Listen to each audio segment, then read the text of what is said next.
Muy buenas noches, señoras y señores. Bienvenidos a otra edición del Péndulo por Unicanal. Son las 21:01, 24 grados la temperatura de esta hora. Hoy le presentamos tres temas. En instante va a estar con nosotros Iván Ojeda, titular del Instituto Nacional de Estadística, y nos va a contar detalles de lo que fue el censo. Finalmente, hay mucha gente que dice que no fue censada, que esperaron, perdieron un día de trabajo y no fueron censados. Vamos a hablar cómo se soluciona este tema. Al segundo bloque vamos a hablar con el senador Eusebio Ramón Ayala, miembro de la mesa directiva del Senado, acerca de todo esto que ocurrió en los últimos días con Villalba, con el féretro y con lo que pasa en las penitenciarías, donde los líderes narcos y los terroristas marcan pautas al gobierno. Y el último bloque vamos a hablar de una economía que, según Carlos Fernández Valdovinos, expresidente del Banco Central, está en crisis, ya que el próximo gobierno recibirá un país con 20 años de atraso. Antes de ir a la primera pausa, les invito a compartir un rico café Lavazza, reconocido como un café de alta gastronomía que permite degustar un producto con aroma, cuerpo y sabor inconfundibles y presente en los mejores restaurantes, cafeterías y supermercados del país. Café Par representa y distribuye Lavazza, el espresso italiano por excelencia. Pausa y retornamos.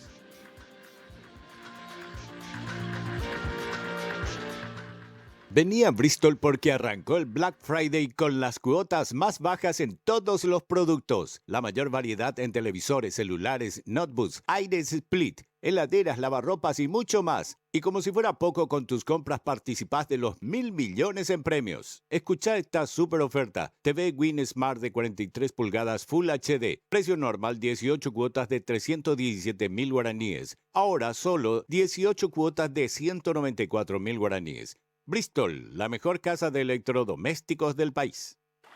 Con los productos verdes de Regional Sustentable, contribuís a la sostenibilidad y conservación del medio ambiente.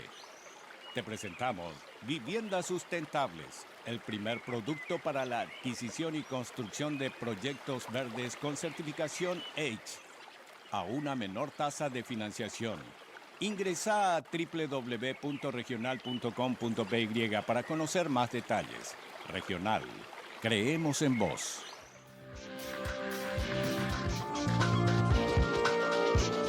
¿Qué tal, don Iván Ojeda? ¿Cómo anda? Buenas noches. Buenas noches, don Carlos. Muy feliz, muy contento de poder estar cumpliendo ese compromiso que hice de poder estar acá. Te agradezco. Para evaluar un poco lo que nos deja esta jornada, la primera jornada del censo de población. Bueno, mucha gente al final se quejó. Terminaron quejándose en los grupos de WhatsApp de ex compañeros, de amigos. No pasaron, le estuvieron esperando a los censistas desde temprano y no pasaron por las casas. Algunos censistas me comentaban a mí que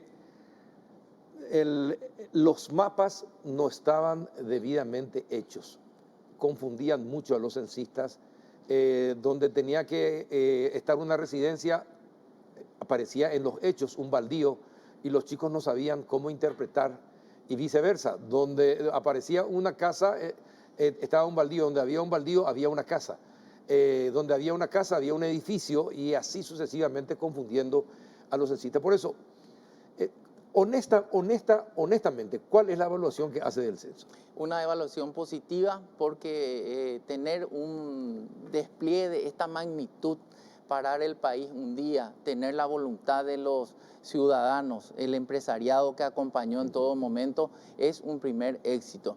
Hay Eso familias, de parte de la ciudadanía. Sí. La ciudadanía se portó, Sí. se prestó al censo. Totalmente, y de parte del instituto también registramos algunas familias en donde no se ha llegado, con miles de vicisitudes, ¿verdad? Porque es tan complejo, tan amplio, y también yo creo que el Consejo Nacional de Censos se ha aportado de debida manera, porque tuvimos un caso aislado digamos, de un robo que enseguida le agarraron a la persona y recuperó inclusive el bien. Pero yendo un poco a lo que comentás, estamos arrancando el censo.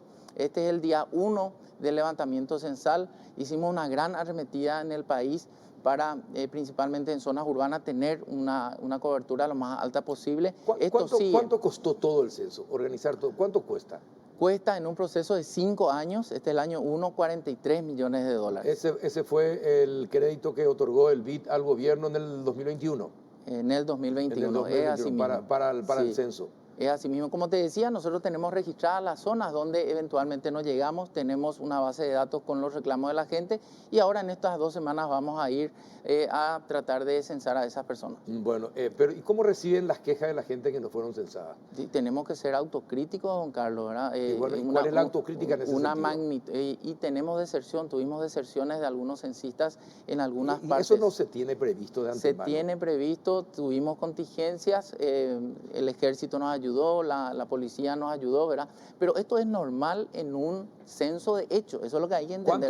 A ver, para que la gente entienda, ¿cuánto es normal de deserción, de falta de personas censadas en un censo normal? ¿Cuál es el porcentaje que se considera normal? Nosotros apuntamos a llegar a la mayor cantidad de gente y a un 100%, con un 90% de cobertura de un censo terminado, pero esto tenemos 2 semanas todavía del censo urbano, el indígena y la recuperación. Es muy prematuro hacer un balance, ¿verdad? Lo que sí podemos hacer es el balance con los elementos que tenemos a mano. Los distritos, departamentos más pequeños ya tienen un reporte de una cobertura que llega al 90%, pero un ¿Distrito más pequeño con cuánta población? Departamentos como Ñembucú, Misiones, departamentos menores, ¿verdad? ¿Por qué cuesta este reporte? Porque nuestros formularios fueron en papel. El censista termina el censo, le entrega al supervisor, se hace una planilla de evaluación, el supervisor al jefe zonal, se hace una planilla de evaluación, el jefe zonal al jefe distrital. Imagínate, eso en un distrito pequeño puede ser muy ágil, pero en un distrito... ¿Quién fue el encargado de la organización de supervisores y de los propios censistas? ¿Quién fue el encargado? No, todo el equipo del Instituto Nacional de Estadística, Bueno, ¿verdad? ¿Terminaron faltando muchos supervisores? Lo que tuvimos es deserción. Muchos censistas desertaron. Sí, tuvimos deserciones, pero tuvimos también una plataforma que rebasamos todo en inscripciones, ¿verdad? Necesitamos 210.000 personas, tuvimos más de 270.000 personas inscriptas, pero a la hora de completar los cuadros, se completan los cuadros, pero hay personas que porque tenía que estudiar, porque no le gustó algunas situaciones o porque sencillamente eran irresponsables, abandonaron. Pero eso no es el foco del asunto. Acá la prioridad es que todas las personas van a ser censadas en el Paraguay. Esa es nuestra meta. En 15 días. Tenemos tiempo, sí, porque ya hemos hecho una arremetida muy importante. Lo de hoy no es un tema menor. Estuvimos en toda la República, tuvimos un acatamiento, la gente nos recibió bien, don Carlos. Nosotros entrevistamos a la gente. Entonces, hoy, por ejemplo, ya hay censistas que nuevamente están ya anotados y ellos quieren hacer el proceso de recuperación. Perfecto, pero ¿cómo aceptar a censistas irresponsables? No le va a aceptar. O ya no van a ser los mismos, van a ser otros. Pero obviamente, nosotros tenemos registrado, por eso el pago también se va a hacer posterior a la verificación de que ese censista cumplió con su parte. Ahora, una joven, creo que es censista, puso esto en su Twitter, hizo un hilo que quisiera leer con usted, que coincide mucho con lo que expresaron algunos censistas que llegaron a hacer el censo y hablaron conmigo. Por ejemplo, la capacitación no era obligatoria. ¿Eso es cierto o no? No, no es cierto. No es cierto. Muchísima gente no se fue y después apareció hoy como si nada. ¿Cómo se censa un país en 12 horas? Dice. Después, la logística no era clara, los mapas del INE, eso es lo que yo le había comentado, desactualizados. El supervisor te dice que si no aparece en el mapa, no se censa. ¿Cómo entonces se actualizan los datos? ¿Para qué se censan para tener los mismos datos? Este es un estudio de caso, puede ser. Esto es un caso en un operativo de tanta magnitud en donde movilizás 210.000 personas y tenés que llegar a 1.9 millones de viviendas en una población 7.5 millones. Hay una serie de vicisitudes. Por eso nuestro balance es positivo, porque logramos no solamente el acatamiento, sino que el despliegue de una cantidad importante de censistas y supervisores en el territorio. Este es el día 1 del censo. Ahora viene la recuperación y la culminación en las zonas urbanas y rurales. La gente cumplió, dejó de trabajar, un día laboral perdido. Sí. Entonces, y el censista no le llegó. Le voy a leer lo que me dice un amigo, fue en su momento un gran jugador de fútbol, y dice lo siguiente: escuché que le vas a hacer un reportaje a Iván Ojeda. Vivo a 10 cuadras del local central del censo y no vinieron, peor aún, le censaron a los de frente a mi casa y jamás vinieron a la mía, y da su dirección. Está cerca realmente de Boyani, donde está el local de la Dirección de Censo. Bueno, Pancha, Garmendia, casi RI2 y todo. La calle. ¿Verdad? Es una de las quejas como muchas otras. Un ex compañero de colegio vive a una cuadra del Club River Plate. En toda la jornada él estuvo mostrando cómo le iba a recibir a los censistas, lo que le preparaba, y después no llegaron los Un censistas. gran compromiso de la ciudadanía. Yo pido disculpas a esa gente que no le llenamos las expectativas en este día uno, pero también tenemos que entender que nuestro objetivo es censarle a todas las personas en el Paraguay. Estamos a tiempo, tenemos la metodología, tenemos los recursos y, por supuesto, esto estaba previsto. Obviamente, si hablábamos de recuperación, antes de lanzar el operativo, la gente iba a decir, no, yo voy a esperar nomás la recuperación. ¿Y cómo vas a hacer para convencer a la gente que se quede de vuelta a su casa? Nosotros vamos a buscarlo y vamos a generar. Ahora en la página web desarrollamos una serie de contingencias para que la gente se registre. Teníamos el 178 que colapsó en un momento, el 911 también que colapsó en un momento. Entonces ahora puede llamar la gente al 911, puede llamar al 178 que va a estar también todavía habilitado porque eso justamente va a la 911 le tiene que decir que no le traslade a Diagil los llamados.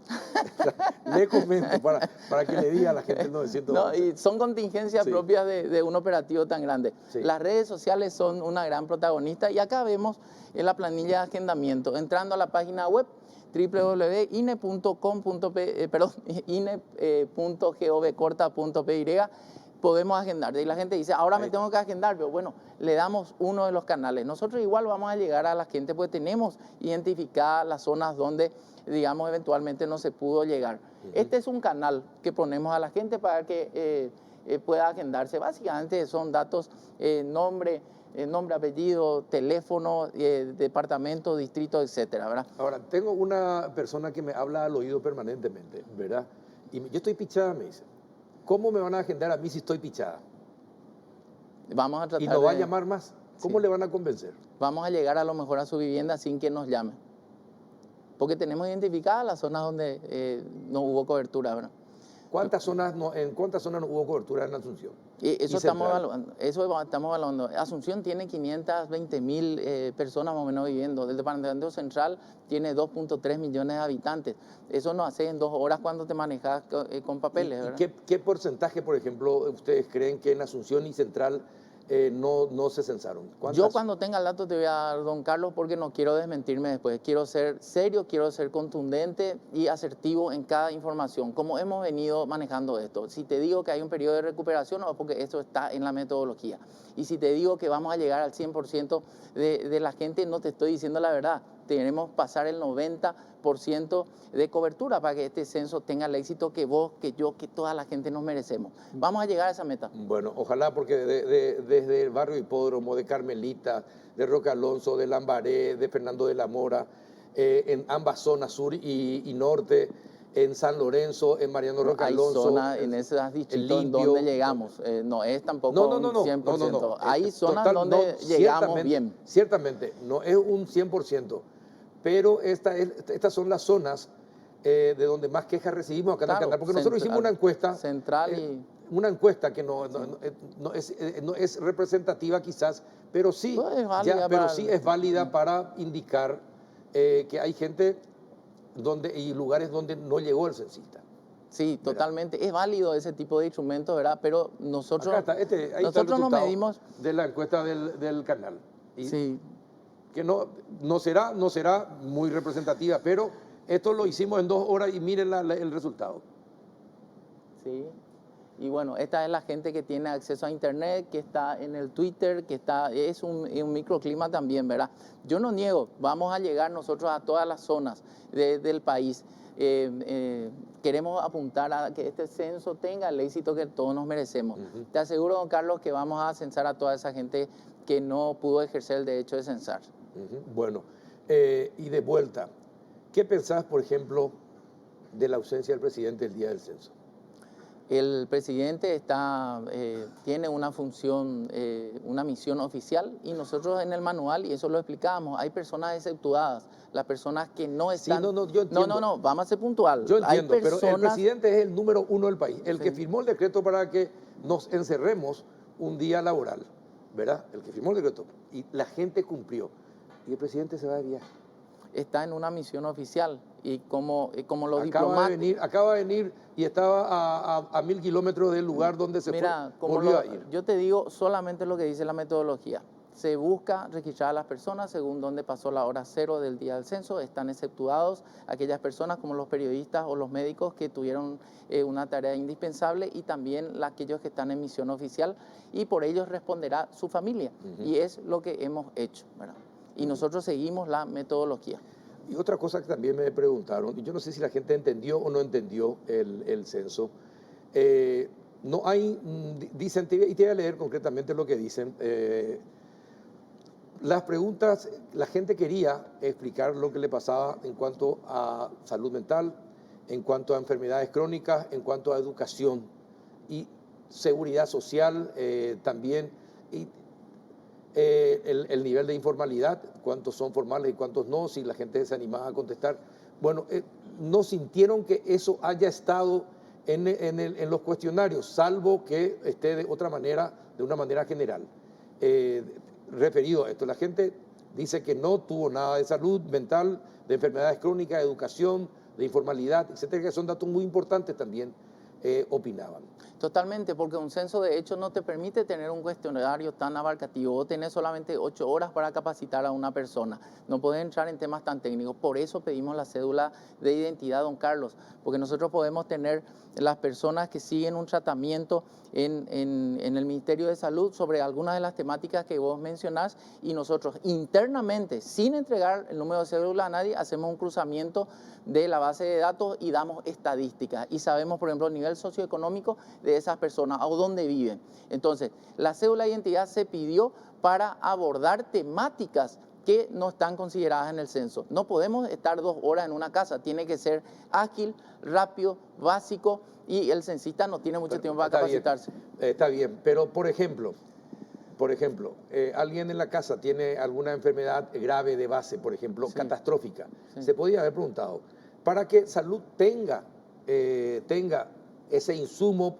para que pueda diseñar política y para que el IPS entienda que de verdad tiene que tener los medicamentos contra el cáncer, por ejemplo. Hoy día te salen con la explicación, no llegó, etcétera, etcétera.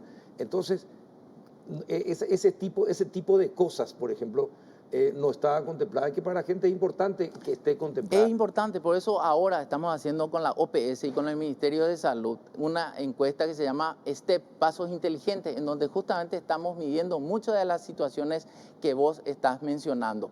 Hay muchos recursos que tiene el Estado para tener información de sus ciudadanos. Los censos son una sola, las encuestas, los registros administrativos, las imágenes satelitales. Hay una serie de fuentes de información, pero no podés meter en el censo temas complejos porque vos tenés solamente 8 horas para capacitar a un censista, ¿verdad? Bueno, pero, entonces hay herramientas y nosotros estamos haciendo ojalá, la encuesta. Está bien, pero tengan en cuenta, por favor. Súper por válido el ejemplo, comentario, porque le das importancia al dato. 22-23% de la población económicamente activa es la que está registrada en IPS. Entre 22 y 23% de todos los trabajadores en el país. ¿Por qué no había una pregunta que detallara, ilustrara cuántas personas están en IPS o no? Porque ese cuestionario fue construido con los formuladores e implementadores de políticas públicas. Se siguió las recomendaciones internacionales, se probó el cuestionario en 8 pruebas piloto y un censo experimental. Y ahí evidentemente quedaron las preguntas que eran más eficientes al momento de llegar al abordaje de las familias. Pero, por ejemplo, para la formalidad, ¿usted sabe Sí. el datazo que significaría? ¿Cuántas personas no están inscritas en IPS, pero están trabajando en una empresa? La EPH nos da ya esa información hoy. El 65% de la economía es informal. Estamos preparando un censo económico. 65%. 65%. ¿De cuándo es ese dato? De este año. Este año. No. 65%. Imagínese usted, 2/3 de la economía es informal en Paraguay. Sí, así es. Es una locura. Sí, pero estamos preparando el censo económico también. Hay 3 censos por excelencia. El primero, el censo agropecuario que se está desarrollando con el MAC. El segundo, el censo de población, mide condiciones de vida. El tercero, el censo económico, que mide el comportamiento de las unidades económicas del sector terciario. Y ahí podemos meter temáticas como esas. ¿Y cuándo eso es económico? 2025, estamos trabajando ¿Cuándo en se la hace planificación. eso? Estamos trabajando en la planificación. El último se hizo en el 2015, después 48 años. ¿Estos 43 millones contemplan todo esto? No, ¿O son proyectos distintos. Estamos hablando de otro censo. Los 43 millones de dólares es un proyecto para el Censo Nacional de Población y Viviendas y el censo indígena, un proyecto de 5 años. Este es el año 1 y hoy es el día 1 del levantamiento censal. Bueno, está bien. Y durante los 4 años siguientes, ¿cómo se van a gastar esos 43 millones de dólares para el censo? El desembolso se da por etapas según un cronograma y el cumplimiento de las etapas. ¿Cuánto ya desembolsó el BID? 6 millones de dólares costó el precenso, eso ya está culminado, tenemos todas las edificaciones inventariadas. El operativo, por ejemplo, el viático a los censistas y supervisores, si pagamos a toda la estructura, eso vamos a filtrar ahora, ¿verdad? Son otros 5 millones de dólares. También hemos comprado por cerca de 15 mil millones equipamiento. Hicimos una campaña de publicidad también bastante importante que estuvo por encima de los 10 mil millones. ¿Qué tipo de equipamiento para todo? Computadoras, ¿verdad? Las computadoras que tiene el Instituto Nacional de Estadística tienen 10 años. 10 años. Los vehículos que tienen 20 años. Entonces, todo eso también los censos ayudan a fortalecer en alguna medida la infraestructura física, un data center, el manejo de los datos que tanto se habló. Nosotros tenemos un servidor, los datos sensibles van a estar alojados en nuestros servidores, no van a estar en la nube. Bueno, acá hay otro tuit, con varios senadores presentaré un pedido de informe de conocer en detalle cómo fue utilizado el préstamo de 43 millones de dólares para realizar el censo, dice Lucas Aquino. ¿Usted está en condiciones de presentar todos los datos hoy mismo? Con mucho gusto. Es más, tenemos un portal web en donde está el censo transparente, donde la gente puede entrar y verificar eso de una manera fácil, ágil y sintética. Porque todas las publicaciones, con censo o sin censo, nosotros rendimos cuentas a 5 instituciones, don Carlos, ¿vos sabés eso? Bueno, vos sabés que estamos en época de campaña electoral. Y cuando se habla de plata y de 43 millones de dólares, justo en época electoral, se hace el censo, entonces eso despierta suspicacia, ¿verdad? Por eso te pregunto, ¿están en condiciones de demostrar cómo van gastando esos 43 millones de dólares? Y me expongo al decirte esto, porque con mi propia conducta, yo vengo del ámbito político, yo decidí no candidatarme absolutamente a nada para no desvirtuar este censo.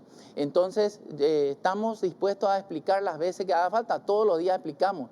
Tenemos consulta por esta plataforma de datos públicos y demás, y todo estamos reportando. Pregúntenos que estamos listos para responder. El dueño de una MIPYME dice, ¿quién resarce esta negligencia? Las puertas cerradas de una MIPYME como la nuestra cuesta 15 millones por día. Corren salarios, alquileres, servicios, etcétera. Vamos a llegar a esa persona y al dar su información, él va a estar aportando también insumos para que él mismo tenga, por ejemplo, el procesamiento en línea de la estadística y pueda tomar mejores decisiones y pueda ganar mucho más que 15 millones. ¿Ustedes saben cuánto mueve Paraguay en un día? ¿Cuántos millones? Económicamente, ¿cuánto mueve en un día en la República del Paraguay? Bueno, el PIB paraguayo es 40 mil millones de dólares, ¿verdad? No tengo el dato de un día, ¿verdad? Podemos hacer el cálculo. Bueno, según algunos, 40 millones de dólares. Para mí es poco. Para mí debería ser un poco más, ¿verdad? Pero lo caro acá, don Carlos, es no tener el dato, ¿verdad? 14 mil, yo te puedo decir también, ¿cuánto es el presupuesto de la nación? 14.400 millones de dólares. ¿Cuánto es la inversión del censo?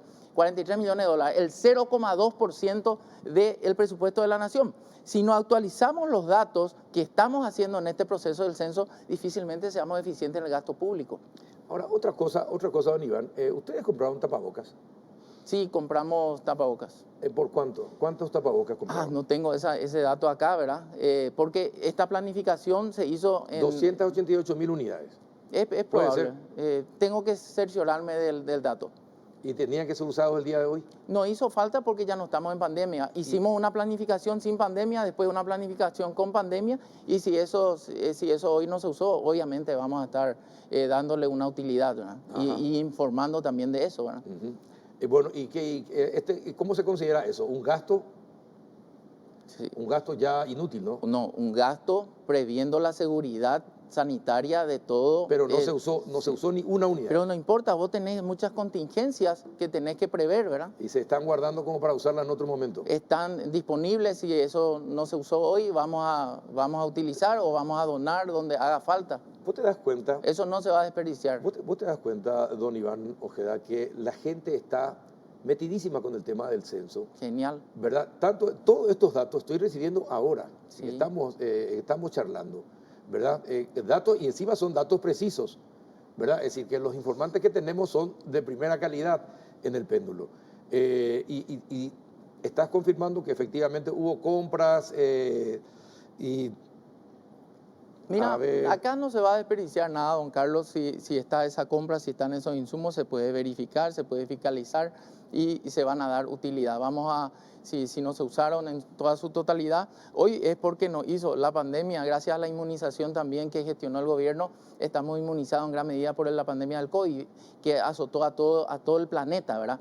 Pero entonces, si tenemos tapabocas, vamos a darle un uso útil. Hay seguros hospitales que necesitan eso, si nosotros ya no vamos a necesitar, porque acá tenemos todavía 2 semanas. Gracias a Dios no tenemos más la pandemia del COVID, o por lo menos eso está controlado, ¿verdad? Te aseguro que no vamos a desperdiciar nada. Seguro. Segurísimo. Acá me dice una persona muy ligada a la diplomacia, me dice, estimado Carlos, porque así se refieren los diplomáticos a la gente, ¿verdad? En muchísimas casas en San Lorenzo no llegó el censista. Y estamos hablando de eso. Hay zonas en donde no se llegó centro, dice. Y vamos a hacer una recuperación, ¿verdad? Tenemos algunas deserciones de censistas en algunas zonas y eso es lo que en un proceso de recuperación de un censo de hecho se hace. ¿No consideras que fue un fracaso esta jornada? No, absolutamente. ¿No? No, a pesar de todas las falencias, lo que estamos señalando. No, ¿por qué va a ser un fracaso si esto todavía no está cerrado? Bueno, ¿qué va a pasar con los censistas que desertaron? Vamos a tener un balance primeramente, vamos a ver cuál es la coyuntura, pero ahora estamos enfocados en tener la máxima cobertura. Nuestra prioridad es que la gente se cense en el Paraguay, que ejerza el derecho a censarse. Después veremos los temas posteriores que no son menos importantes, pero hoy nuestra prioridad es que en estos 15 días lleguemos a la gente. Está bien. ¿Por qué no fue digital la encuesta? Por una cuestión presupuestaria y se trata de un censo. ¿De quién? ¿Presupuestaria? ¿Del instituto? Hay varios factores, no solamente uno. Uno es el tema monetario. Si vos le pones una tablet a 200.000 personas, estás hablando de 210 millones de dólares solamente en tablet. Segundo motivo, no fue digital porque en algunas zonas de nuestro país no tenemos buena cobertura de internet, don Carlos. Entonces, esa es otra cuestión, y en un censo de hecho vos no tenés mucho tiempo para capacitarle a la gente. Bueno, por eso. Algunos de los motivos, hay muchos más. Ajá, pero la gente cree que se podía haber, por lo menos una gran parte se hubiese hecho, es decir, los que podían hacerlo vía electrónica lo pudieron haber hecho. ¿Por qué no se permitió ese? Porque lo que pretendemos nosotros es territorializar la información estadística. Porque hoy los hermanos de Argentina tienen un gran desafío todavía, porque ellos hicieron su censo digital y hay desafíos que tienen que cumplir en territorializar esa información estadística. Entonces, la riqueza de un censo es la territorialidad. El gran desafío de las políticas públicas es bajar al territorio, focalizar dónde están realmente los problemas para que los programas y acciones del gobierno sean eficientes. Bueno, mucha gente en realidad pregunta por qué no fue electrónico. Me están llegando a cacharratas, me llegan los mensajes de gente porque no queremos improvisar, don Carlos. Estamos siguiendo, esto se probó muchísimo y no queremos improvisar. Por eso es que, imagínate, con todos los factores que estamos controlando, tuvimos algún tipo de deserción también de censistas, ¿verdad? Entonces, en este contexto de redes sociales, lo tomamos en positivo, porque gracias a las redes sociales también sabemos las zonas, ¿verdad? Ahora, usted habrá leído la denuncia de la doctora Gilda Bustaler, ¿no? En otras zonas también se produjo la misma denuncia de censistas que iban y ponían la etiqueta por el portón de que se censó la vivienda y no habían tomado ningún dato de la misma. ¿Qué se hace con esos datos? porque se tuvo que haber llenado con algo. Se miden las inconsistencias, no vamos a tener la información de esa vivienda, no vamos a tener. Entonces ahí Claro, se porque verifica ella denuncia, que, claro, perfecto, pero hay otras viviendas donde se llenaron los datos. Aunque no denuncie, ¿verdad? Y se miran las inconsistencias. Eso ya es un delito. Claro, está falsificando. Está falsificando. Sí. ¿Y qué va a hacer si es que comprueban que En primer lugar, nuestra prioridad ahora se llama llegar a toda la gente. Queremos que todas las personas se censen en el Paraguay. Estas cuestiones no son menores, pero vamos a tomarlas después. Tenemos 15 días para regresar acá y decirte, don Carlos, cumplimos. ¿Compromiso? ¿Compromiso asumido? Claro, En 15 días. Sí. Está perfecto. Gracias por haber venido, don Iván. Gracias, don Carlos, por la difusión y gracias a la ciudadanía también por el gran acatamiento y ni que decir a los empresarios que hicieron un esfuerzo gigantesco para que este censo tenga este comienzo y va a terminar bien, te puedo garantizar. Perfecto. Iván Ojeda, titular del Instituto Nacional de Estadística. A la vuelta de la pausa estamos con el senador Eusebio Ramón Ayala. Ya volvemos.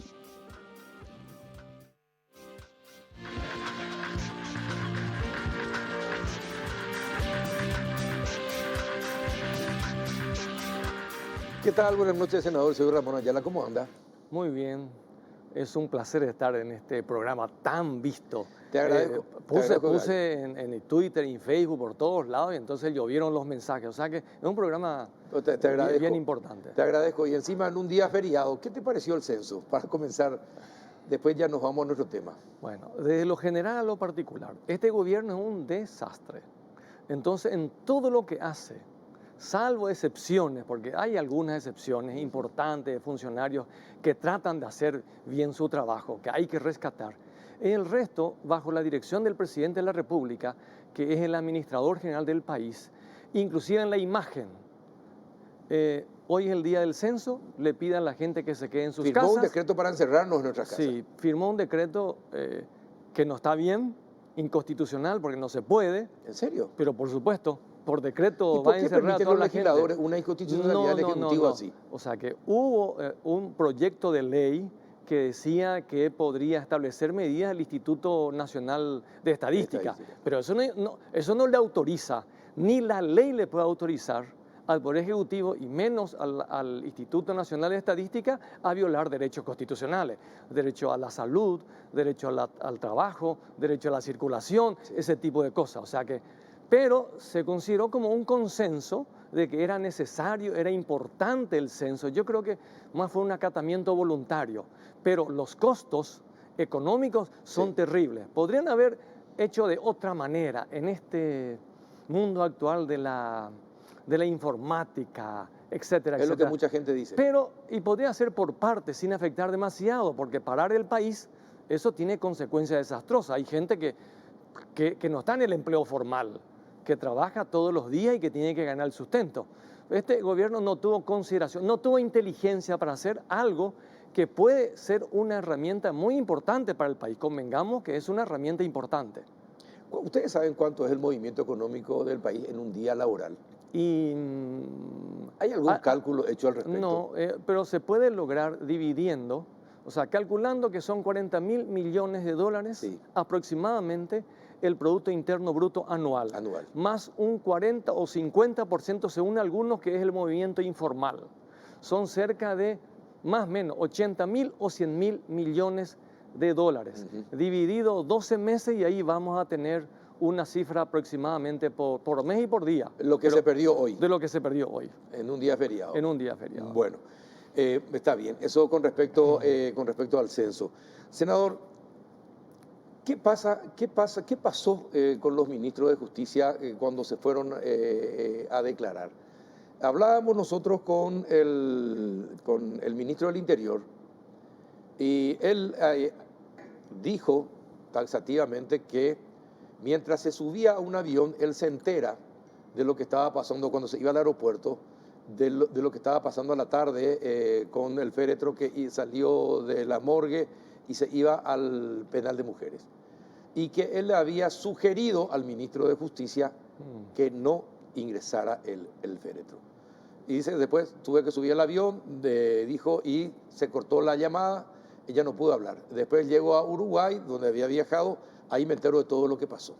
¿Qué le dijeron a ustedes los senadores los dos, el ex ministro y el actual ministro? Bueno, las familias, yo hablé con las familias, con la familia Denis, con la familia Urbieta y con la madre de Edelio, Odulia, en otra Sí. ocasión, ¿verdad? Sobre el tema de la búsqueda, etc. Dos preguntas sencillas que yo transmití. Uno, ¿por qué no hicieron el seguimiento de la información? Y dos, ¿por qué los datos o la información no comunicaron a la justicia y específicamente a los fiscales intervinientes? Dos preguntas sencillísimas. No pudieron contestar. No pudieron contestar. No, porque hay una resolución, que es lo más grave. Hay una resolución, no me acuerdo, 160 o 161 del Ministerio de Justicia que establece un procedimiento, etcétera, etcétera.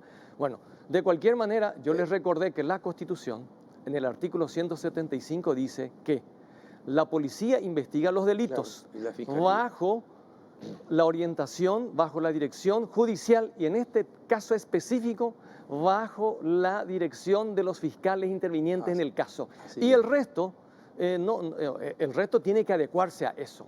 Pero es un eslabón más, es una perla más, diría, lamentable.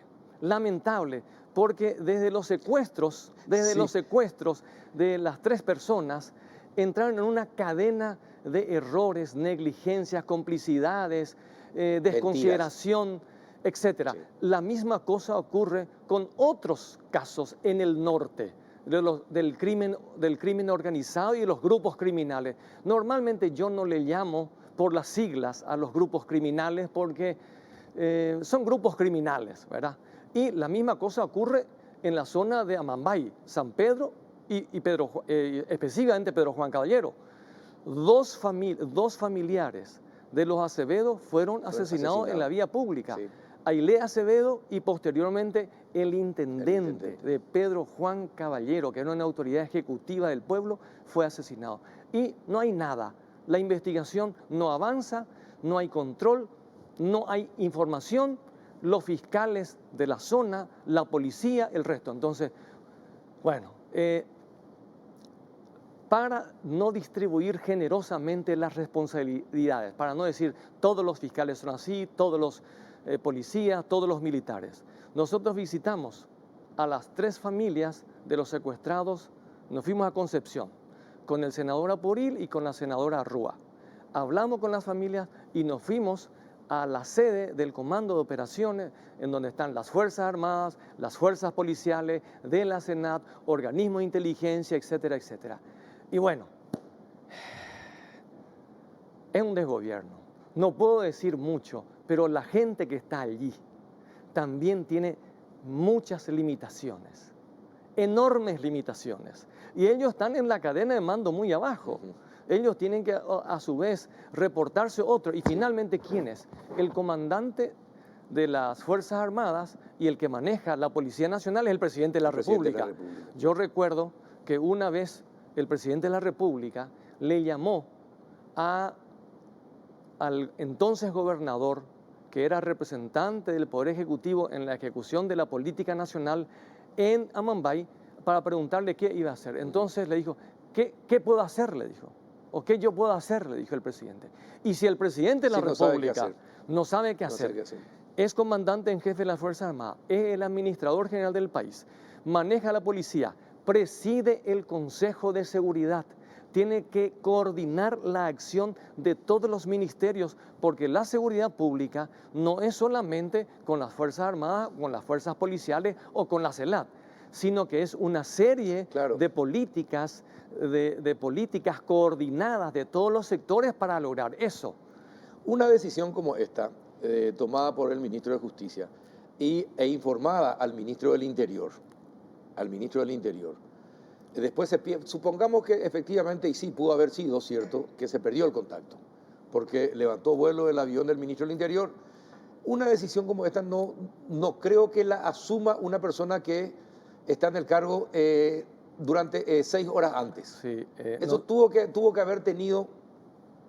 Sí, sin duda. Nosotros el ok, el visto bueno de alguien que está más arriba. ¿Quién es ¿Quién es el que está más arriba Bueno. del ministro? El presidente de la República. Esa misma pregunta yo me hice hace 15 días atrás en el Senado. Uno puede pensar que un ministro va a ser un tomador solitario de una decisión de esa envergadura, de pasear el féretro entre la Recoleta y la penitenciaría del Buen Pastor durante 4 horas en vivo y en directo con todos los medios, transmitiendo y convirtiendo la penitenciaría, que debe ser un lugar para la readaptación social de los condenados, según la Constitución, en un salón velatorio. Está prohibido por la ley. Para más, sin tomar las medidas adecuadas de seguridad. Supongamos de que tengan miedo del motín, pero entonces quiere decir que no tienen el control. No tienen el control. Sí. Entonces, pero si fuese así también, que no tienen el control, son unos irresponsables, incompetentes, que ponen en riesgo la vida de toda la gente que estaba allí, de las internas, del personal policial. De las guardiacárceles. Sí, Sí. Pero algo más bochornoso, que es indignante.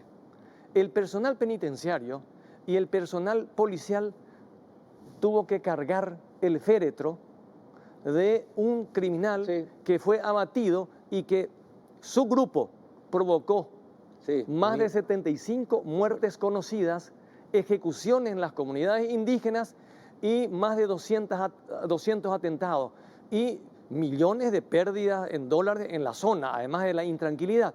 Y bueno, entonces, ¿cómo se pueden sentir las familias perjudicadas, víctimas de los grupos criminales de todo el país, pero centro en Concepción, San Pedro y Amambay? Que tenga que ver ese espectáculo. Y eso por un lado, los familiares, pero también poniéndose en el lugar de las Fuerzas Armadas, de las Fuerzas Policiales, de los oficiales, del personal civil que está allí trabajando en el monte. ¿Qué mensaje les da?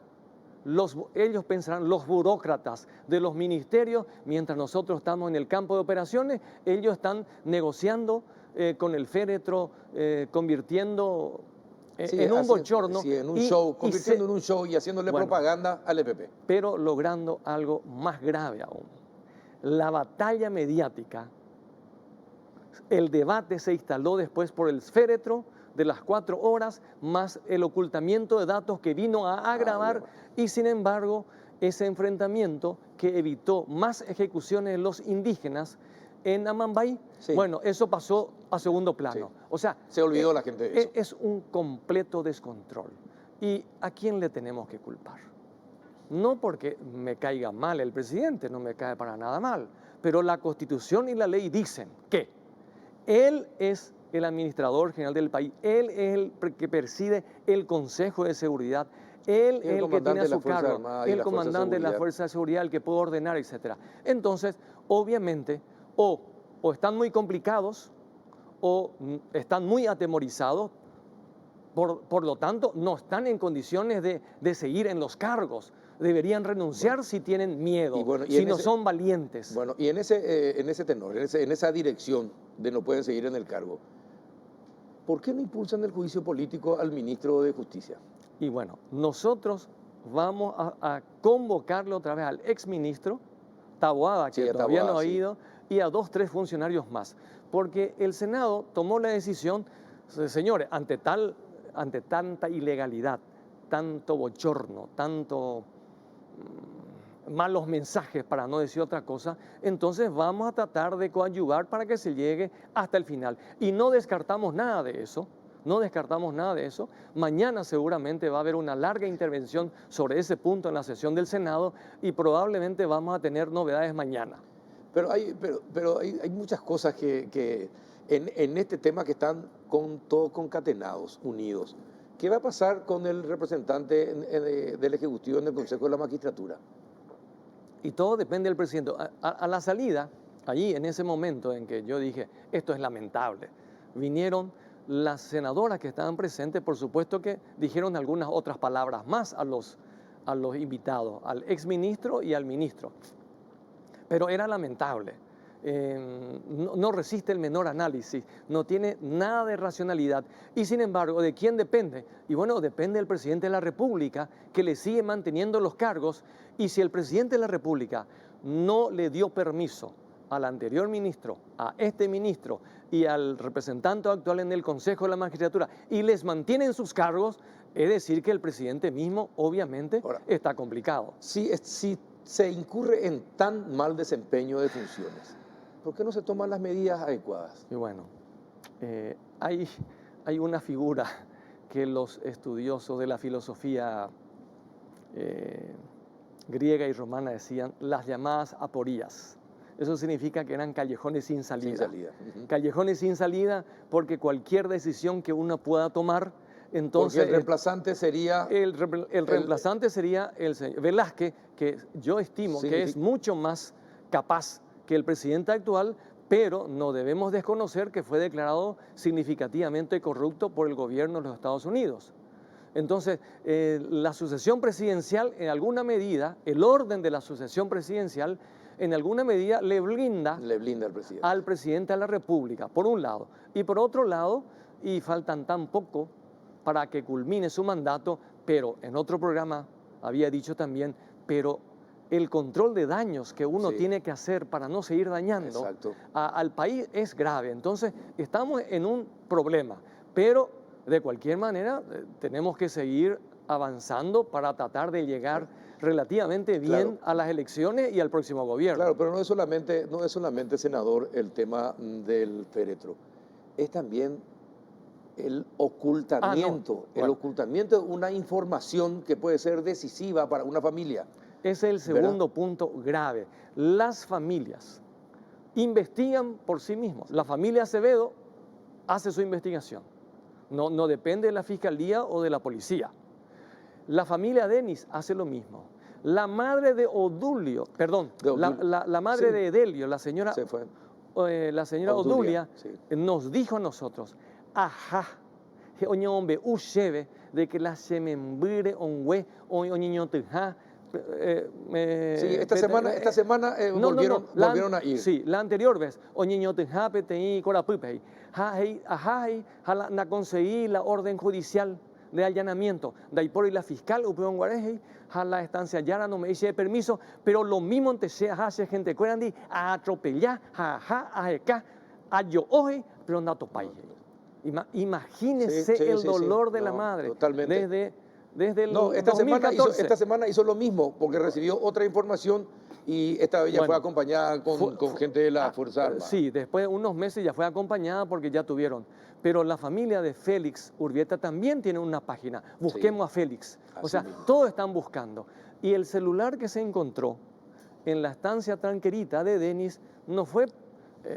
encontraron los personales, ¿verdad? En síntesis, además del trabajo que tienen que hacer las Fuerzas Armadas y las Fuerzas Policiales allí, no están respaldadas por el mensaje de sus jefes, porque ellos también tienen problemas. Tienen problemas de presupuesto, tienen problemas de movilidad, tienen problemas de radar, tienen problemas tecnológicos que sumados, porque nosotros nos fuimos, acá está, en esto, obviamente hay alguna información que no puedo decir al aire, pero de cualquier manera, sumando, ¿sabes de qué monto se está hablando? Máximo, $100 millones, que no solamente le va a servir allí, sino le va a servir al país.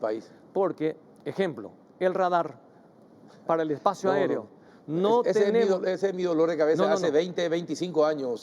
Pero yo le pregunté al anterior comandante de la Fuerza Aérea cuando se fue a la Comisión de Asuntos Constitucionales, dígame, general, comandante, ¿ustedes tienen radar? Sí tienen radar. Bueno, ¿qué porcentaje del territorio cubren? Y bueno, obviamente le dije, diga acá, porque usted está en la Comisión de Asuntos Constitucionales y usted tiene que decir, no está sometido a la obediencia debida. Y finalmente dijo, podemos controlar el 2% del territorio nacional. Y son radares móviles. Radares móviles, pero además hay otros elementos que se pueden utilizar. Entonces, ¿qué significa eso?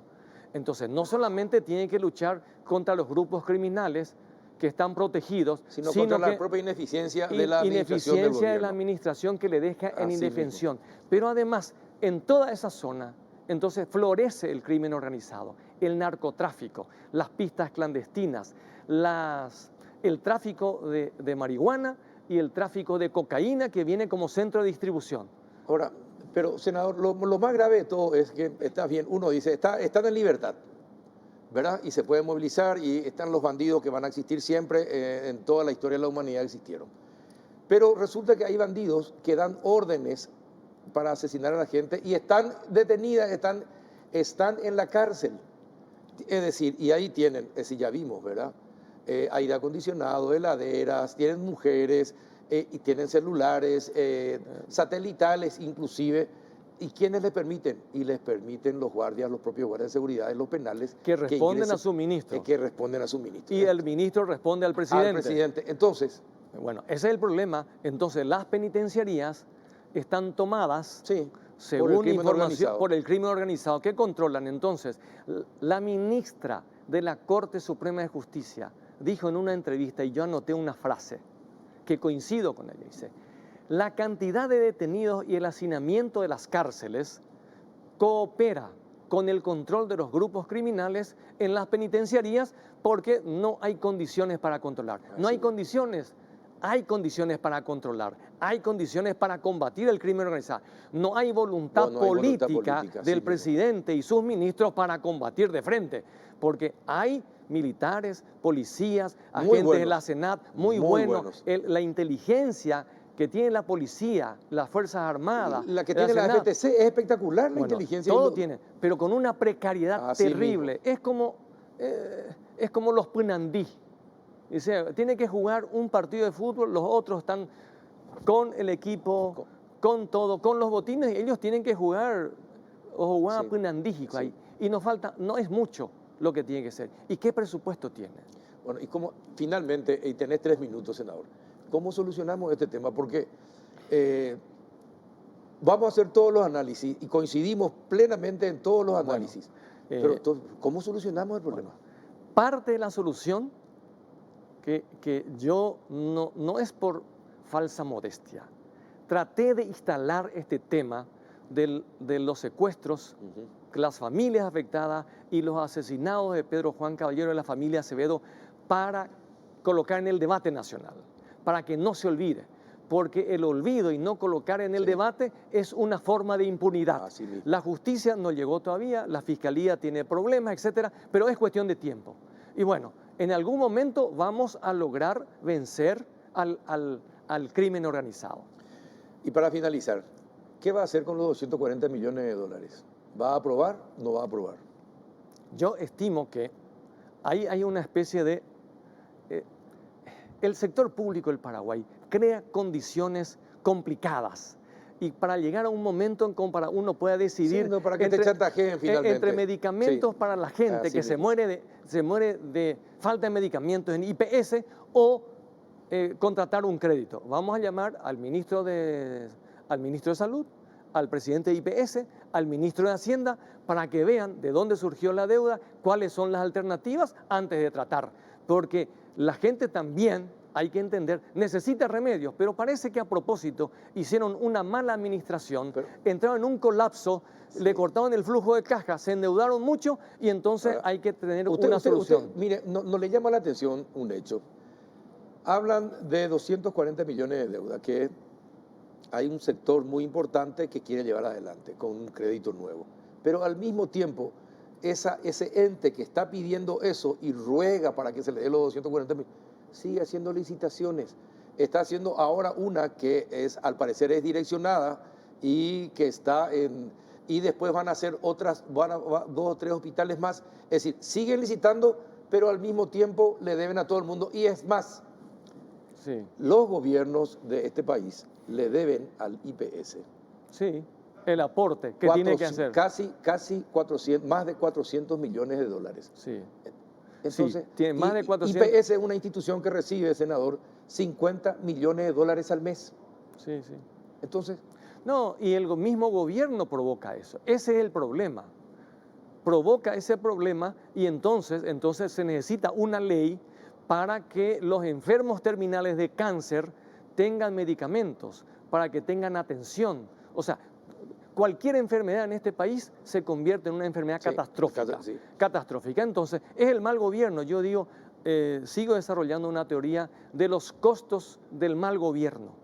No es que uno elige a un gobierno y porque es simpático, pero no es eficiente. Tiene costos económicos, presupuestarios, humanos, que son fatales. El manejo de la pandemia, que costó casi 20 mil muertos, y encima perjudicó a miles de personas y empresas, es el mal manejo. Perfecto. Senador, gracias por venir. Tiene que venir más a menudo. Con gusto. Las veces que digas voy a venir. Perfecto, muchas Un gracias. gusto. Senador Eusebio Ramón Ayala con nosotros. A la vuelta de la pausa, otro tema, otro dolor de cabeza. Nos va a acompañar el expresidente del Banco Central de Paraguay, Carlos Fernández Baldovino, para hablarnos sobre este país en crisis. Nos dejan con 20 años de atraso según los economistas. A la vuelta de la pausa. Volvió a Bristol la promo más grande del país. Vení, comprá y ganá 1.000 millones en premios. Sorteamos todos los días, millones en efectivo y tu compra te sale gratis. Además, con cada compra te llevas una cuota de regalo para tu próxima compra. Y como si fuera poco, en el sorteo final regalamos una increíble camioneta Volkswagen Amarok Full Equipo 0 kilómetro 2022. Aprovecha y comprá hoy con los mejores precios del país. Vos podés ser uno de los ganadores. Bristol, la mejor casa de electrodomésticos del país. Todos los miércoles y jueves son de Big Sale en Farmacia Vicente Escabone. Hasta 50% de descuento. Medicamentos, perfumes, cosméticos, juguetes, accesorios y mucho más. Pensando siempre en tu salud y bienestar. Te esperamos en nuestras 70 sucursales o llamanos al delivery 418-5000 y 097-418-5000. Farmacia Vicente Escabone, tu farmacia más cerca tuyo.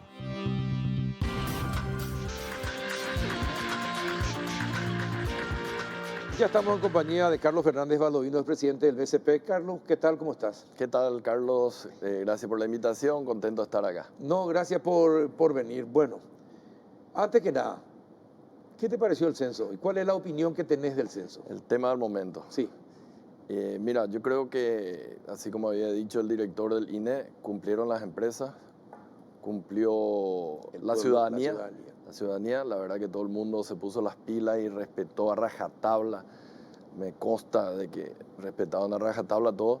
Desafortunadamente, muchas fallas en términos de lo que tenía que poner el gobierno. Le estaba escuchando, ¿verdad? Y una de las cuestiones que quería preguntarle era, decime, si vos sos DT de un equipo y tenés los 11 jugadores titulares, se te lesiona uno, no llega uno, no tenés suplente como para que llegue a entrar. O sea, eso es lo mínimo que tenés que tener, un plan de contingencia, de tal manera que si existen cuando fallas hay por algún... claro, se reemplacen. Y aparte estar respaldándose mucho en algo que es titánico, es enorme, que es simplemente el voluntarismo, probablemente van a haber deserciones. Entonces vos tenés que estar dispuesto a tener, si necesitabas 100, tener 120, 150, de tal manera a ir complementando por cualquier contingencia que ocurra. Entonces, creo que lastimosamente se podría repetir lo del 2012, que terminó con una cobertura del 77% y fue una encuesta grande, sí, enorme. Insuficiente. Pero no suficiente para ser considerada censo y bueno, es desafortunado. Y comienza, digamos, con algo que te escuché decir, ¿verdad? Si el que firma el decreto siquiera está en el país, ¿qué ejemplo nos puede dar a nosotros que nos quedemos en la casa? Y de hecho, nos quedamos en la casa. Nos quedamos. Pero el gobierno, que es él, no cumplió con su parte. Como el gobierno no cumplió con su parte de tener a los censistas en cada una de las casas de nosotros. Sí, evidentemente. Bueno, ¿por qué se dice últimamente que el próximo gobierno va a recibir un Paraguay con 20 años de atraso? ¿En qué está motivado todo eso? Mira, yo creo que la gente no sabe, o yo creo que la mayoría de la gente no sabe exactamente qué va a recibir el próximo gobierno. ¿En qué sentido? Tenemos unos números, sí, ¿verdad?, que conocemos. Conocemos, por ejemplo, que el déficit fiscal, que no está convergiendo hace mucho tiempo, es más o menos 3,5% del PIB, cuando debería ser 3%. Incluso, en mi opinión, debería ser mucho menor. Tenemos una inflación más elevada por encima de la meta. Ahora, volviendo al tema fiscal, sabemos esa parte. Lo que no sabemos, por ejemplo, es cuánto se le debe a las empresas contratistas, que están en atraso y no figuran todavía en ese 3,5. Cuánto el Ministerio de Salud Pública debe a sus contratistas y que no están todavía en los números del 3,5. Cuánto debe IPS, cuánto deben otras instituciones más pequeñas, de tal manera que el tamaño de la herencia, entre comillas, no se sabe actualmente. Yo creo que únicamente el gobierno que se siente finalmente con la... ¿Y por qué no se saben esos datos? ¿No debería esto uno apretando una tecla tenerlo todo? Yo te diría que sí. Así como se tiene el salario de todos los funcionarios exacto, públicos, exacto. es una información pública. Ahora, esta parte, yo lo único que te digo es, yo hablo con la gente contratista y me dice, a mí me deben tanto, a mí me deben tanto. Y después vemos las entrevistas con el presidente de Capaco y demás y hablan de 350 millones, etc. Entonces, por lo bajo es un número que podría estar alrededor de 750 millones de atraso, que no están todavía incorporados al déficit de 3,5%. Incorporamos ese y ese déficit de 3,5%. ¿A cuánto sube? Y a ver, si son 700, debería ser, 1% más es 400 millones, entonces es casi 2% más. Entonces 2%, en vez de 3,5 claro, es alrededor de 5,5%. Y es gigantesco eso. O sea, ¿qué gobierno te puede agarrar si para empezar a poner primera vos ya tenés 3,5% de déficit? Entonces va a ser muy difícil. Nosotros hemos enfatizado muchas veces esto, de que los números macros en realidad no se parece a nada que no sea el año 2002. El año 2002 tenemos básicamente la misma caída del PIB, la misma tasa de inflación elevada, la misma cantidad, digamos, de déficit fiscal, y la misma cantidad de atrasos. Entonces, estamos en las mismas condiciones. Y ¿Vamos a empezar también a pagar selectivamente nuestras cuentas? ¿O ya está ocurriendo? Habría que ver, bueno, de hecho está ocurriendo porque no se le paga a los contratistas. Hasta ahora no tuvimos que hacer nada con relación a los salarios y las pensiones, que era lo que se atrasaba también en el 2002. Pero hay que acordarse también que tuvimos una reforma en el 2019. Entonces eso le dio mucho aire, porque si uno mira las recaudaciones, están alrededor de 14% interanual. Entonces los órganos recaudadores están cumpliendo su parte. Pero la otra parte de mejora del gasto, yo creo que ahí no está cumpliendo su parte el gobierno. Una cuestión más, 2002 estamos en una situación mala, pero podíamos hacer una reforma tributaria. ¿Cómo el gobierno que viene en el año 2023 va a insinuar hacer alguna reforma tributaria si acaba de hacer en el 2019? No existen condiciones. Entonces habría que ver cuál es el tamaño del problema que va a agarrar el gobierno que viene y cuál va a ser la solución finalmente. Acá se va a necesitar mucho consenso político, ya a partir de lo que es este presupuesto. Y teniendo en cuenta, pero a ver, vos que sos técnico, pero teniendo en cuenta y también, pero mirás cómo está la política. Así como están enfrentados hoy, ¿te parece que se puede llegar a un consenso, es decir, por lo menos el primer año del próximo gobierno?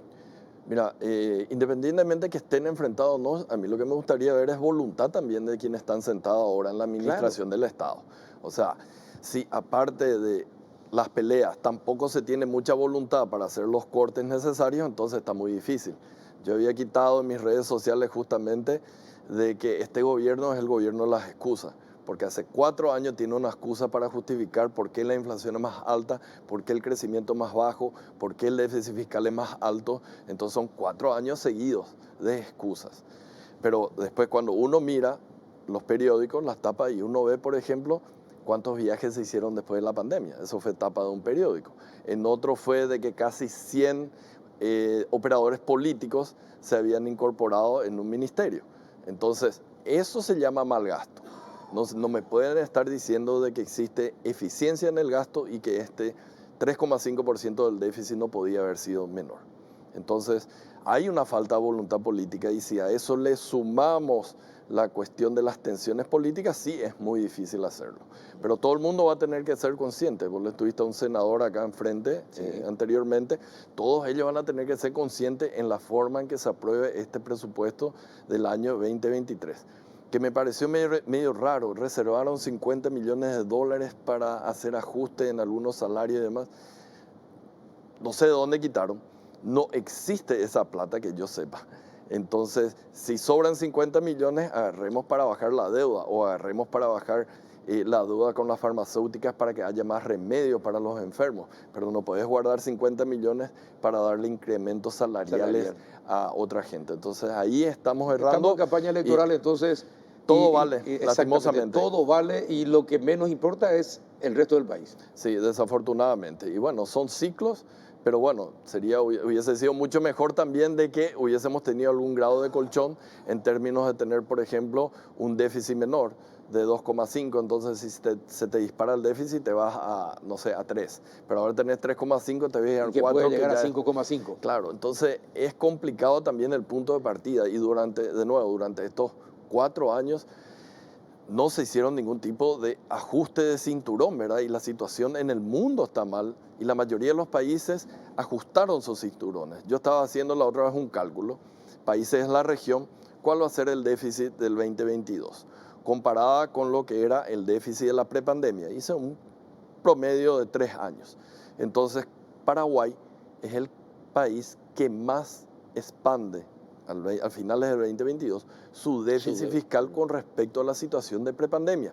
Y ojo, que incorporado al 2019, donde ya nos habíamos reventado, ¿verdad? Habíamos pasado la ley de responsabilidad fiscal por primera vez desde que se implementó por causa de un pedido del gobierno. Entonces, a pesar de eso, los mismos somos el país que tenemos el mayor deterioro fiscal. Entonces, ahí hay un problema. Técnico y muy bien relacionado internacionalmente. ¿Cómo se entiende entonces la opinión que tienen desde el exterior respecto de Paraguay? Que pintan a Paraguay como el país que mejor posicionado está económicamente respecto de los que le circundan. Mira, vamos al ejemplo del fútbol, ¿verdad? Vos tenés un jugador que sabes que juega bien y puede tener una mala racha. Y tenés que apoyarlo. Después de un tiempo ya va a empezar a comer banca, ¿verdad? En el caso de Paraguay eso tiene una imagen muy buena porque hizo bien los deberes durante los últimos 20 menos 4, te voy a decir. 16 años. Entonces 16 años, entonces hay crédito, pero el crédito para el jugador se acaba. Y te diré, yo estuve reunido con una de las calificadoras que estuvo recientemente de visita y ellos me estuvieron tocando el tema, ¿qué le está pasando a Paraguay? Que justamente es el país... Moody's, ¿verdad? No, Moody's no. Fitch es el que estuvo recientemente.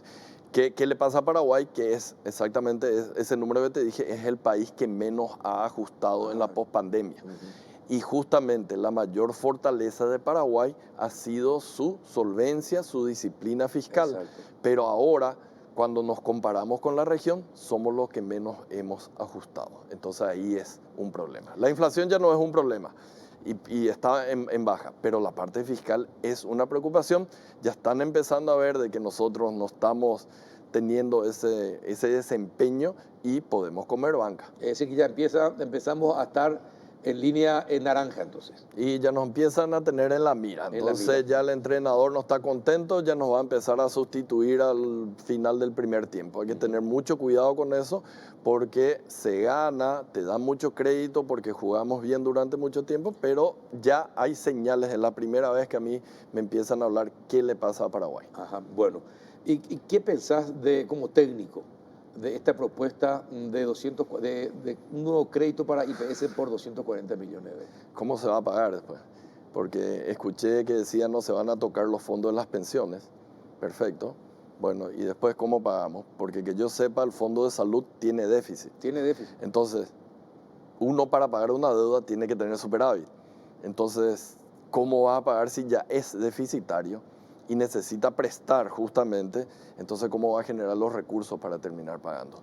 Es un problema complejo, decía el senador, justamente hay gente que depende, digamos, de la provisión de medicamentos. Entonces, desde el punto de vista político, social, humano, realmente deberíamos dar. Pero yo creo que va a ser un agujero sin fondo si empezamos a dar. Exacto. Tal vez hay que buscar una solución intermedia, como mínimo una solución intermedia, ¿verdad? De buscar algo que por lo menos empiece nuevamente a... Como una entidad que recibe tiene un ingreso de 50 millones de dólares al mes. Y ahí tendríamos que ver ¿Qué es lo que pasa así? Cómo distribuye. Justamente de eso estuvimos hablando nosotros en un grupo de, bueno, cómo se va a pagar y tenemos que ver dónde se va direccionando. Y hay que ver que esas partes más pequeñas, que a lo mejor durante un tiempo podrían, digamos, redireccionarse de tal manera a que se pueda hacer frente en la parte de salud.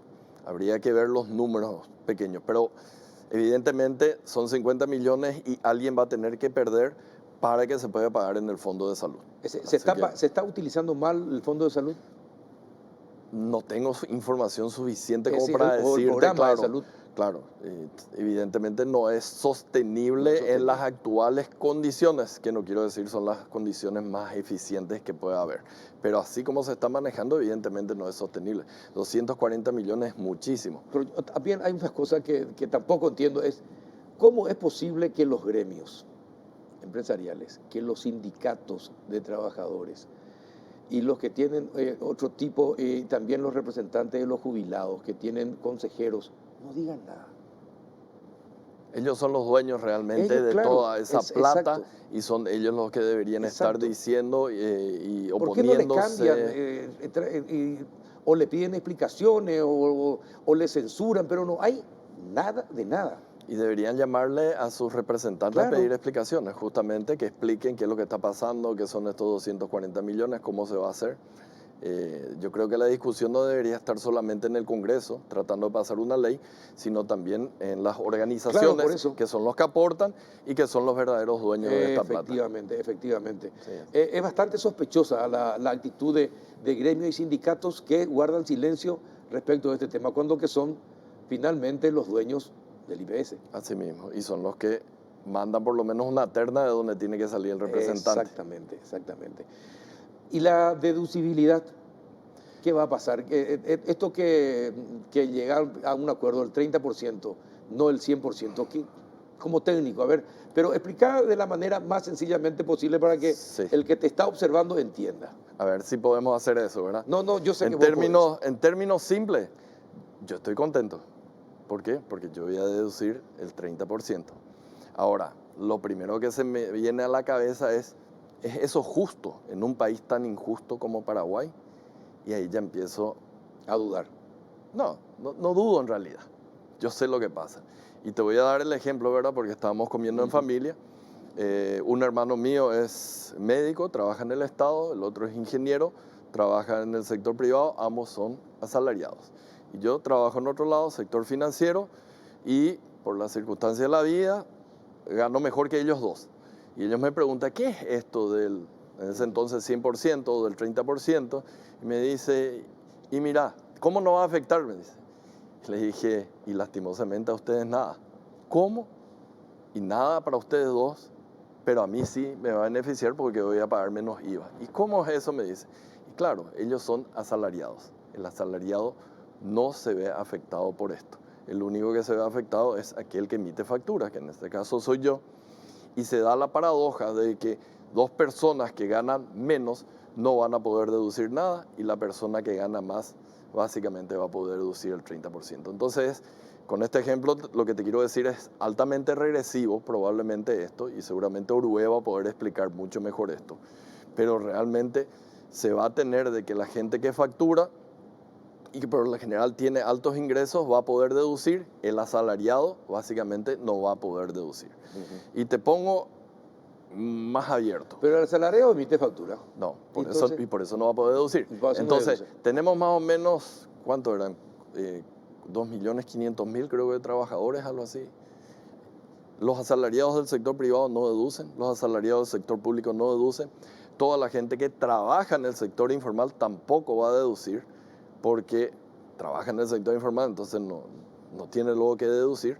Y bueno, te queda una porción muy pequeña que creo que es algo de menos de 30.000 personas que finalmente van a poder deducir esto. Y ahí entra mi segunda pregunta, porque escuché que la gente decía, y seguramente me van a retar, decían, no, lo que pasa es que se va a formalizar más la economía. De los números que dio Uruguay, dice, 300.000 facturan el IVA, más o menos. Sí. De esos 300.000, básicamente solamente 14% al final del mes realmente pagan el IVA. ¿Por qué? Porque no cubren todo, los otros descuentan todos con otras facturas. Entonces tenés más o menos 30.000 personas que básicamente son las que te pueden pedir más facturas porque todos los fines de meses estás realmente pagando IVA. Entonces yo digo, ¿será que vamos a formalizar mucho en el país con 30.000 personas pagando más? Y varios de ellos ya estarán realmente pidiendo, porque yo por lo menos pido siempre facturas. Entonces no veo mucho impacto en una mayor formalización, porque a quienes le afecta son 30.000 personas y eso no es nada para la economía paraguaya. Entonces creo que se tiene una situación en donde cual tenemos una medida que es equitativa y desde el punto de vista de formalización, siendo tan poca gente la afectada, muy poco va a Es contribuir. decir, que estarías de acuerdo con que el 100% lo vetara el presidente. No quisiera entrar en las decisiones del presidente, No, porque ya si no sé, me voy a pero quedar. si hubiera sido el presidente, ¿hubiese vetado? No soy el presidente, hay que ver quién va a ser el 23. No me vaya a poner, yo soy técnico y coincido en esto, o sea, que el presidente decida lo que quiera, ¿verdad? Realmente a veces nosotros le decimos algunas cosas, por lo menos mi rey hace lo contrario, entonces, ¿para qué te voy a decir qué tiene que hacer? Pero yo creo de que los argumentos que se usaron como para justificar este 30% yo no los veo. Es decir, Yo que estás no los más de veo. acuerdo con Noruega que con los empresarios. Sí, porque desde el punto de vista equitativo no corresponde y no veo que vaya a haber mucho efecto en la formalización. No quiere decir que no va a haber efecto. Yo lo que quiero explicar es que no va a haber mucho efecto. El impacto total no va a ser mucho. Yo no veo mucho. ¿Le leíste a Manuel Riera?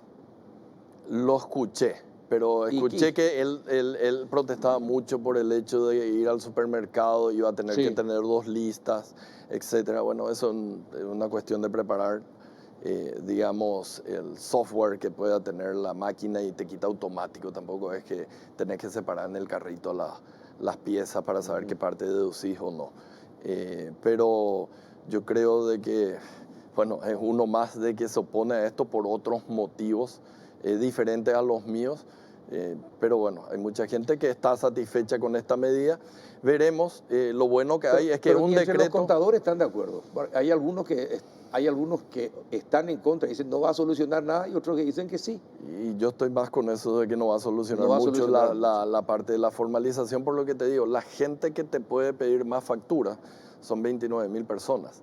Eso no va a llevar a una mayor formalización de la economía paraguaya. O sea, tenemos básicamente solamente 20% de la gente en IPS, algo más en el sector privado médico. Entonces, creo que había dicho Ojeda ahora recién 60% de la economía informal. Sí, o 60% sea, de la economía informal. Vos tenés 29%. 63%. Claro. Entonces, no, 65 dijo. Vos tenés 29.000 personas, no te van a solucionar ese problema de 60% de informalidad. De informalidad que tenemos. Es muy difícil. No va a mover la aguja. No va a mover la aguja. Esta medida en particular. Bueno, y así como están las cosas y se desarrollan los acontecimientos, ¿para dónde vamos? ¿Vamos para un choque o no en nuestra economía? Confío en que así como pudimos tener un consenso ciudadano en términos de quedarnos en la casa, los políticos aprendan también de que podemos tener un consenso económico y que realmente hagamos un ajuste. Y a veces se tiene, mira, en situaciones extremas se tiene. Yo sé que sos escéptico. Es que conozco, sabemos los bueyes con quienes aramos. Bueno, me tocó trabajar 5 años y antes también, ¿verdad? En el 2012 se logró algún consenso para la reforma, se logró un consenso para la reforma tributaria de 2019, se logró un consenso también, digamos, cuando vino la pandemia. No vamos a entrar a discutir cómo se gastaron, pero fueron 1.600 millones, más 200, más 200. Entonces, hay situaciones, digamos, no usuales, en el cual se logra un consenso político para apoyar lo que se necesita a la economía. Ojalá que el nuevo gobierno tenga la capacidad de generar este consenso, porque se va a necesitar. No quiero ser tipo algunos pronosticadores de desastre, pero bueno, me corresponde a mí alertar realmente de que la situación no es la mejor que tenemos. Nos comimos todos los espacios fiscales y monetarios después de la pandemia. No hay mucho margen de maniobra y podemos entrar en una situación muy desagradable. Ahora, si tenemos en cuenta cómo se gasta nuestro presupuesto y si tenemos en cuenta cómo se elabora nuestro presupuesto general de gastos de la nación, ¿cómo podemos confiar en que podría haber consenso? Hay consenso para hacer mal las cosas. Para hacer bien es muy difícil que haya consenso, porque si no, otra cosa se hubiese hecho con los presupuestos. Sí, sí, coincido contigo, que en situaciones normales, por eso te ¿Por qué digo, tenemos que esperar a que nos acogoten y empecemos a perder la respiración para consensuar? el ser humano a veces es especial. Mira cuánto le cuesta a veces, seguro, o nosotros, o tu familia, alguien de tu familia, cuánto tiempo tardó para irse al médico, hasta que le empezó a doler el pecho. Y ahí recién nos empezamos a preocupar. Entonces, ahora ya tenemos ese dolor de pecho. Ojalá que tomen en serio los políticos lo que dicen los técnicos, porque creo que no soy el único que dice de que estamos bastante mal en la parte económica. Así Mira, que veamos el 2023. Mire, así como están las cosas, como me están diciendo, nos van a llevar al borde del infarto, ¿verdad? Para que empiecen a pensar en cambiar de actitud. ¿Sí? ¿Por qué llegar a ese nivel de situación? Y no es necesario, no debería debería ser porque necesario. necesitamos mostrar madurez política también, no solamente madurez Ahora, económica. no hay madurez política, ¿verdad? Y si no hay madurez política, no hay, es decir, aparte, el consenso se da cuando ya no podemos respirar, no por madurez política, sino porque ya no tenemos otra, ¿verdad? Entonces, ustedes los técnicos en economía, no pueden empezar a exigir con más fuerza, Mira, convertirse en masa crítica, pero en serio, como para decirle en el oído a todos estos parlamentarios, dirigentes de los diversos partidos. Entiendo Vamos a llegar a un perfectamente lo que consenso. decís, pero independientemente de que yo pueda decirle al oído, no, necesitas a alguien que te lidere. Y por lo general, de lo que estudiamos y bastante en términos de programas de ajuste, no le quiero llamar ajuste, pero son programas de ajuste, es muy difícil que te pueda liderar eso un gobierno que está de salida, quedan menos de un año como para que se vaya. Entonces, por eso yo enfatizo mucho el 2023 en términos de que sea un nuevo gobierno, que ejerza un liderazgo y que pueda realmente consensuar con todos, de que por lo menos 1 o 2 años necesitamos hacer la dieta. Y ojalá que tenga mayoría en el Congreso. Y aunque no se tenga mayoría, que tenga consenso. A veces vos sabes bien de que podés tener 23 del Partido Colorado y no todos responden sí. al gobierno también. Entonces es una cuestión de consenso más que de colores. Perfecto. Gracias por venir, Carly. Muchísimas gracias. No, encantado y bueno, pero yo permanezco optimista. Mira, la calificadora esa que dijo, estamos mirando Paraguay, ¿qué le está pasando a Paraguay? Le dije, mira, pasa que a veces nosotros, cuando criticamos o damos sugerencias, porque leen mis tweets también de ellos, queremos ser muy perfeccionistas, ¿verdad? No es que seamos malos en términos económicos, pero nosotros queremos que sea perfecto y por eso levantamos las críticas. Pero Paraguay yo creo de que no es ese que ya sufrió un infarto y que necesita stent o una operación a corazón abierto. Yo creo que con una buena dieta, con algunos remedios, ya soluciona tanto la parte fiscal como monetario, que es lo que se está solucionando mucho más rápidamente en la cuestión de la inflación. Está cayendo finalmente, nos queda esa pata muy importante que es lo fiscal, porque sin lo fiscal tampoco lo monetario anda por mucho tiempo. Así que confío en que Paraguay tiene las condiciones. Bueno, ojalá sea así. Muchísimas gracias por Gracias venir. a vos. Y a ustedes por otro miércoles más. Hasta el próximo.